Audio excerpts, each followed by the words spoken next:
আইপিএলের রবিবার কলকাতা নাইট রাইডার্সের কাছে 1 রানে হেরেছে রয়্যাল চ্যালেঞ্জার্স বেঙ্গালুরু। এই ম্যাচে আইপিএলের আচরণবিধি ভাঙার দায়ে বেঙ্গালুরুর তারকা বিরাট কোহলির ম্যাচ ফির 50% অর্থ জরিমানা করা হয়েছে। কোহলিকে ঠিক কী কারণে জরিমানা করা হয়েছে আইপিএলের বিবৃতিতে সেটি স্পষ্ট করে বলা হয়নি, কিন্তু ধারণা করা হচ্ছে 222 রান তাড়া করতে নেমে 7 বলে 18 রানে আউট হওয়ার পর যে প্রতিক্রিয়া দেখিয়েছেন বেঙ্গালুরুর ওপেনার, সেটির ভিত্তিতে তাকে জরিমানা করা হয়েছে।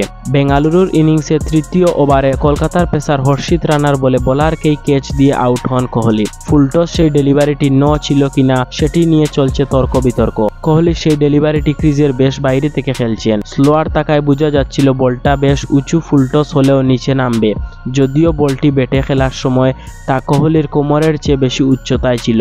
কোহলির দাবি ছিল এটি নো বল, কিন্তু হকাই প্রযুক্তি ডেলিভারিটি বৈধ হিসেবে রায় দেয়। বিরাট কোহলি এই সিদ্ধান্তে সন্তুষ্ট হতে পারেননি, মাঠের আম্পায়ারের সঙ্গে তর্কে জড়িয়ে পড়েন। তাই কোহলিকে ম্যাচ ফির 50% অর্থ জরিমানা করা হয়েছে।